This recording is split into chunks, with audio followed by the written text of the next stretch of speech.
யாருடைய மனது புண்பட்டிருக்குமே ஆனாலும் என்னுடைய குளமார்ந்த வருத்தத்தையும் மன்னிப்பையும்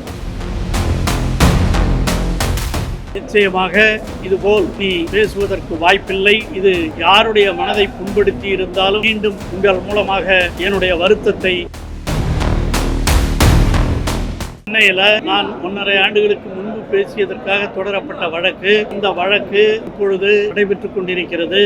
அதை 28ஆம் தேதி மாண்புமிகு நீதிபதி அவர்கள் ஒத்தி வைத்திருக்கிறார்கள். இந்த வழக்கை பொறுத்தவரையில் நான் இந்த நிகழ்ச்சி நடந்தவுடனே முதலிலேயே பத்திரிகை மற்றவர்களிடமெல்லாம் அறிவித்து விட்டேன். நான் பேசியது தவறாக இருந்தால் அனைவரும் என்னை மன்னித்து விடுமாறு அவரிடம் கேட்டுக்கொண்டிருந்தேன். இந்த வழக்கை தொடர்ந்த சகோதரி அவர்களிடமும் என்னுடைய வருத்தத்தையும் மன்னிப்பையும் கோரியிருந்தேன். மீண்டும் அவர்களுடைய மனது புண்பட்டிருக்குமானால், யாருடைய மனது புண்பட்டிருக்குமே ஆனாலும் என்னுடைய குளமார்ந்த வருத்தத்தையும் மன்னிப்பையும் உங்கள் மூலமாக கேட்டுக்கொள்கின்றேன். ஆகவே இந்த வழக்கு 28ஆம் தேதி வருகிறது. அதற்கான முடிவுகள் விரைவில் வரும் என்று எதிர்பார்க்கிறேன். நிச்சயமாக இதுபோல் நீ பேசுவதற்கு வாய்ப்பில்லை. இது யாருடைய மனதை புண்படுத்தி இருந்தாலும் மீண்டும் உங்கள் மூலமாக என்னுடைய வருத்தத்தை தெரிவித்துக் கொள்கின்றேன்.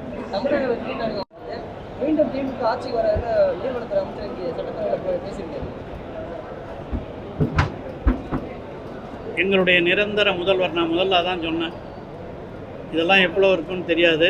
ஆனால் தளபதி அவர்கள் இப்பொழுது மக்களிடையே மீண்டும் செல்வாக்கை பெற்றிருக்கிறார்கள். ஏன் இந்த தவறை செய்துவிட்டோம் என்று மக்கள் உணர்கிற அளவிற்கு இப்பொழுது தமிழகத்திலே பல்வேறு நிகழ்வுகள் நடைபெற்று கொண்டிருக்கின்றன. அதற்கெல்லாம் விரைவில் பதில் வரும்.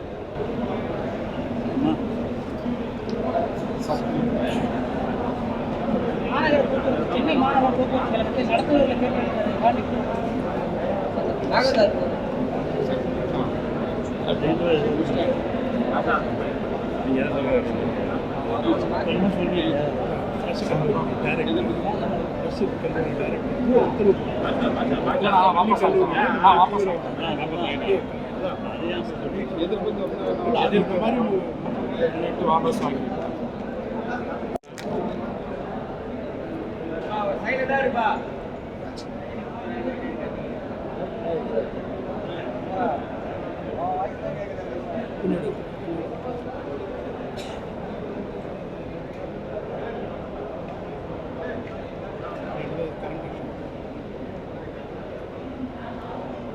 மேலும் இன்றைய கல்லூரி மாணவர்கள் விழிப்புணர்ச்சியோடு செயல்பட்டு கொண்டிருக்கிறார்கள்.